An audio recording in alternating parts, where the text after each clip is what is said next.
Hey guys, मेरा नाम है तुषार और आप सभी का स्वागत है मेरे YouTube channel Tushar dot education पे। दोस्तों, आज की इस वीडियो में हम आपसे बात करेंगे दीनदयाल उपाध्याय गोरखपुर यूनिवर्सिटी में जो LLB का एंट्रेंस एग्ज़ाम हुआ था उसका रिज़ल्ट आ चुका है। मैंने कल एक वीडियो के माध्यम से आपको अपडेट दिया था कि आपका एंट्रेंस एग्ज़ाम रिज़ल्ट जो है वो आ चुका है और रिज़ल्ट आने के साथ ही बहुत सारे क्वेश्चंस आपके दिमाग के अंदर उठने शुरू हो चुके हैं और कमेंट बॉक्स में भी मैंने पढ़ा है, जिसके आधार पर मैं ये वीडियो लेके आ रहा हूँ और आपको मैं सारा चीज़ बताऊँगा इस वीडियो के अंदर, जहाँ पे मैं आपसे बात करूँगा कि काउंसलिंग कैसे होती है DDU के अंदर LLB में एडमिशन के लिए, और साथ में ही हम बात करेंगे कि आपकी काउंसलिंग कब से स्टार्ट हो सकती है, और साथ में ही हम बात करेंगे सबसे इम्पॉर्टेंट चीज़ है इस वीडियो की कि कौन कौन से डॉक्यूमेंट्स आपके लगेंगे।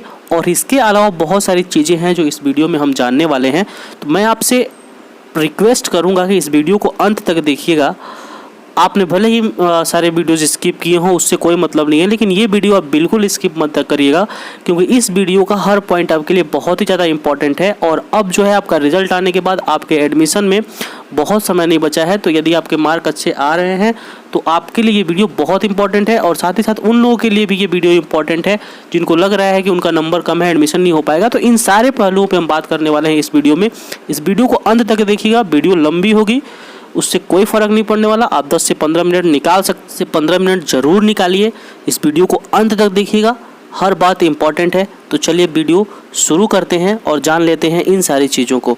देखिए, सबसे पहली बात तो ये कि आपका एंट्रेंस एग्ज़ाम आ चुका है, सबको आपका नंबर पता है। मैंने कमेंट बॉक्स में आपको अपना नंबर कमेंट करने के लिए भी बोला था और बहुत सारे लोगों ने कमेंट किया भी है।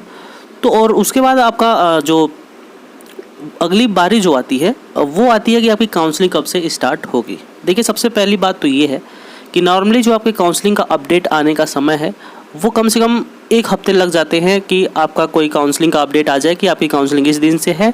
ठीक है, तो अभी हम बात कर लें तो आपका एंट्रेंस एग्ज़ाम रिजल्ट जो जारी किया गया था कल, यानी कि 3 अक्टूबर को जारी किया गया था। तो इस हिसाब से देखें तो 10 अक्टूबर के आसपास आपके काउंसलिंग से संबंधित कोई अपडेट हमें देखने को मिल सकती है, चाहे 1-2 दिन पहले, चाहे 1-2 दिन बाद। तो 10 अक्टूबर के आसपास आपके काउंसलिंग से संबंधित कोई अपडेट आपको मिल जाएगी। ठीक है, कि आपकी काउंसलिंग कब से स्टार्ट होने वाली है। ठीक है, उसके बाद यदि हम बात करें सबसे अगली बात जो है कि कैसे होती है काउंसलिंग आपके डिपार्टमेंट के अंदर। सबसे पहली बात तो ये कि जो आपकी काउंसलिंग होगी वो डिपार्टमेंट में ही होगी, यानी कि जो विधि विभाग है DDU के अंदर वहाँ पे ही आपको काउंसलिंग के लिए बुलाया जाएगा। उसके लिए बाकायदा कार्यक्रम आपके वेबसाइट पर आएगा, जहाँ से मैं भी आपको वीडियो के माध्यम से अपलोड करूँगा कि क्या है, कैसी चीज़ें हैं, कहाँ तक के स्टूडेंट को बुलाया गया है, तो वो आगे की बात है। लेकिन अभी जो बात है कि कैसे होती है काउंसलिंग, देखिए जब आपका कार्यक्रम आ जाएगा तो उसके अकॉर्डिंग आपको DDU में बुलाया जाता है और आपके सारे डॉक्यूमेंट मेंशन रहते हैं। आपके कट ऑफ लिस्ट जो आती है उसमें उन सारी चीज़ों के साथ आप विश्वविद्यालय में आते हैं, विधि विभाग में आते हैं। उसके बाद आप सभी को एक कमरे के अंदर बिठाया जाता है, जितने भी स्टूडेंट आते हैं उस क्राइटेरिया के अंदर जो कट ऑफ लिस्ट आती है, तो उन सबको बिठाया जाता है और उसके बाद बारी बारी से आपको वहाँ पे काउंसलिंग के लिए बुलाया जाता है। ठीक है, और सबसे बड़ी बात ये है कि जब आप यहाँ पे काउंसलिंग के लिए आते हैं तो सबसे बड़ी बात ये है इस यूनिवर्सिटी के अंदर, और मैंने बहुत बारीकी से इस चीज़ को नोटिस किया हुआ कि यहाँ पे जो आपके डॉक्यूमेंट्स हैं वो बहुत ही बारीकी से चेक होते हैं। सबसे पहले जब आप जाएंगे काउंसलिंग कराने के लिए, एक रूम से उठ के अगले रूम में जाएंगे। जनरली ये कार्यक्रम जो है लाइब्रेरी में ही होता है, आपको अलग रूम में बिठाया जाता है, उसके बाद लाइब्रेरी में ही आपको बुलाया जाता है, वहीं पे सारी काउंसलिंग की प्रक्रिया चलती है। अब यहाँ पे हमारे जो प्रोफेसर हैं विधि विभाग के वो आपको अलग बैठे मिलेंगे और कुछ प्रोफेसर हैं वो आपको अलग बैठे मिलेंगे। तो वहाँ पर क्या होता है कि आपकी सबसे पहले काउंसलिंग, सबसे पहले जो आपके डॉक्यूमेंट को चेक किया जाता है, एक जगह आपके सारे डॉक्यूमेंट को चेक किया जाएगा बहुत ही बारीकी से। उसके बाद वो डॉक्यूमेंट जाता है हमारे जो प्रोफेसर बैठे रहते हैं, सीनियर प्रोफेसर जो बैठे रहते हैं, उनके पास चेक होता है डॉक्यूमेंट।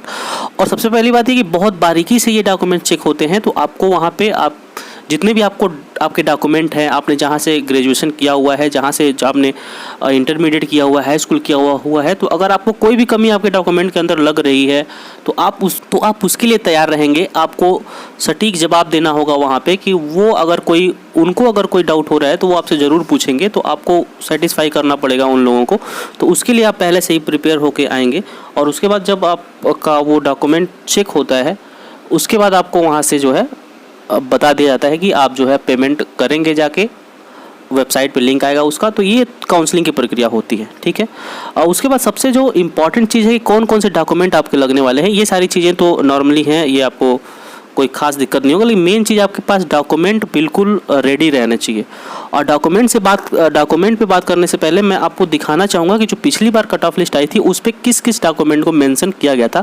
और मैं जहाँ तक उम्मीद कर पा रहा हूँ कि इस बार उतने ही डॉक्यूमेंट आपको लेके आने पड़ेंगे, कोई एडिशनल डॉक्यूमेंट आपको लेके नहीं आना है। तो चलिए हम उस पर बात कर लेते हैं। अब आप यहाँ पे देख पाएंगे कि जो 2020 और 21 में लिए प्रवेश के हेतु सूचना आई थी उसमें किन किन चीज़ों पे बात की गई थी। देखिए सबसे पहले मैं एक एक चीज़ को पढ़ रहा हूँ, आप बहुत ही बारीकी से ध्यान से सुनते हुए चलिएगा, हर एक पॉइंट आपके लिए बहुत ही ज़्यादा इंपॉर्टेंट है। देखिए प्रवेश के समय सभी अभ्यर्थियों को व्यक्तिगत रूप से उपस्थित होकर, अब यहाँ से डॉक्यूमेंट की बातें शुरू होती हैं। हाई स्कूल, इंटरमीडिएट, स्नातक भाग 1, 2 व 3 तथा यदि स्नातकोत्तर में अध्ययन किए हों तो भाग 1 व 2 की सभी कक्षाओं की अंक पत्र, ठीक है। अब यहाँ तक की बात मैं आपको समझा दूँ, आपको हाई स्कूल की मार्कशीट लेके आनी है, इंटरमीडिएट की मार्कशीट लेके आनी है, स्नातक में आपने भाग 1, 2 और 3 तीनों साल का मार्कशीट आपके पास होना चाहिए, 2 एवं 3, ठीक है, ये बात होगी। तथा यदि स्नातकोत्तर में अध्ययन किए हों तो भाग 1 व 2 की सभी कक्षाओं के अंक पत्र, और यदि आपने पीजी किया हुआ है तो आपके दोनों साल के मार्कशीट आपके पास होने चाहिए, ठीक है। अंतिम परीक्षा उत्तीर्ण होने के पश्चात का चरित्र प्रमाण पत्र, यानी कि जहाँ से आपने अपनी अंतिम परीक्षा उत्तीर्ण की है वहाँ से आपका कैरेक्टर सर्टिफिकेट रिलीज करवाना होगा और वो लेके आना होगा, ठीक है। चरित्र प्रमाण पत्र, इंटरनेट के माध्यम से जारी जाति प्रमाण पत्र। अब जाति प्रमाण पत्र अन्य पिछड़ा वर्ग यानी कि ओबीसी अभ्यर्थियों को क्रीमी लेयर में न होने का जाति प्रमाण पत्र आपको लेके आना है कि आप ओबीसी कैटेगरी से हैं और ओबीसी कैटेगरी में जो क्रीमी लेयर है आप उसमें नहीं आते हैं, इस बात का आपको जाति प्रमाण पत्र लेके आना होगा। अनुसूचित जाति एवं जनजाति का इंटरनेट से जारी अद्यतन जाति प्रमाण पत्र, यानी कि बात कर लें तो ओबीसी को अपना कास्ट सर्टिफिकेट लेके आना पड़ेगा, एससी को अपना कास्ट सर्टिफिकेट लेके आना पड़ेगा, एसटी को अपना कास्ट सर्टिफिकेट लेके आना पड़ेगा।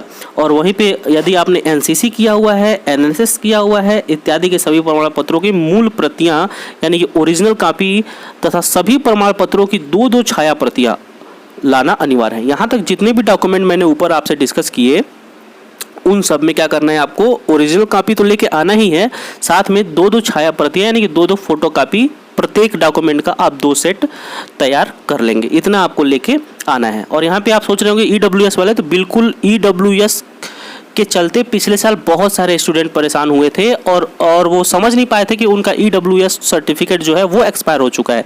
तो यहाँ पे मैं ईडब्ल्यूएस जो कैंडिडेट्स हैं उनके लिए मैं खास करके सूचना दे दूं तो ईडब्ल्यूएस का जो आपका फाइनेंशियल ईयर है 2021-22 का, यानी कि 2021-22 फाइनेंशियल ईयर का आपका ईडब्ल्यूएस होना चाहिए। आप बिल्कुल इसको मिला लेंगे कि आपके ईडब्ल्यूएस पे जहां पे वित्तीय वर्ष लिखा हुआ है, वित्तीय वर्ष 2021-22 के लिए वैध, उसमें जहाँ पे ये चीज़ लिखा हुआ वहाँ पे 2021 और 22 भरा होना चाहिए।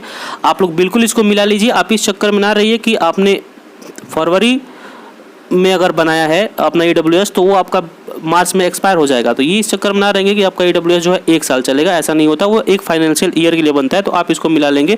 अभी का जो फाइनेंशियल ईयर में आपका लगेगा 2021-22 का लगेगा, तो ईडब्ल्यूएस वाले इतना काम कर लेंगे। बाकी अदर कैटेगरी जो है उनका 3 साल वैलिडिटी होता है, तो वो अपना मिला लेंगे, ठीक है। अब अगली जो चीज़ है, बार काउंसिल ऑफ इंडिया के पत्र संख्या BCID 15/18/2008 ये के अनुसार प्रवेश हेतु सामान्य वर्ग एवं अन्य पिछड़ा वर्ग के अभ्यर्थियों के प्रत्येक दशा में योग्यता प्रदायी परीक्षा में क्रमशः न्यूनतम 45% एवं 42% तथा अनुसूचित जाति एवं जनजाति के अभ्यर्थियों के लिए 40% अंक प्राप्त करना अनिवार्य है, ठीक है। अब देखिए, उत्तर प्रदेश सरकार द्वारा जारी जाति प्रमाण पत्र जो 3 साल के अंदर, यहाँ पे जो मैंने बात आपको ऊपर बताई कि 3 साल के अंदर का आपका जो है जाति प्रमाण पत्र होना चाहिए, तो पिछले साल के अकॉर्डिंग था, तो 1 जुलाई 2017 लिखा हुआ है। आगे जो जानकारी दी जा रही है वो दी जा रही है चरित्र प्रमाण पत्र के बारे में। तो देखिए, स्नातक स्नातकोत्तर अंतिम परीक्षा उत्तीर्ण होने की तिथि के पश्चात उसी संस्था द्वारा जहाँ से अभ्यर्थी ने अंतिम परीक्षा उत्तीर्ण किया हो द्वारा जारी किया गया चरित्र प्रमाण पत्र ही मान्य होगा। इस लाइन को आप बड़े ही ध्यान से पढ़िएगा। स्नातक स्नातकोत्तर अंतिम परीक्षा उत्तीर्ण होने की तिथि के पश्चात उसी संस्था द्वारा, यानी कि जहां से आपने अपनी अंतिम परीक्षा उत्तीर्ण की है उसी संस्था के द्वारा जहां से अभ्यर्थी ने अंतिम परीक्षा उत्तीर्ण किया हो द्वारा जारी किया गया चरित्र प्रमाण पत्र ही मान्य होगा, ठीक है। इस बात को आप ध्यान से देख लेंगे। विश्वविद्यालय केंद्र के अभ्यर्थियों को भी चरित्र प्रमाण पत्र देना होगा। अगर आपने ग्रेजुएशन यही कैंपस से ही किया हुआ है तो भी आपको चरित्र प्रमाण पत्र देना होगा। ये बात यहाँ पे स्पष्ट लिखा हुआ है।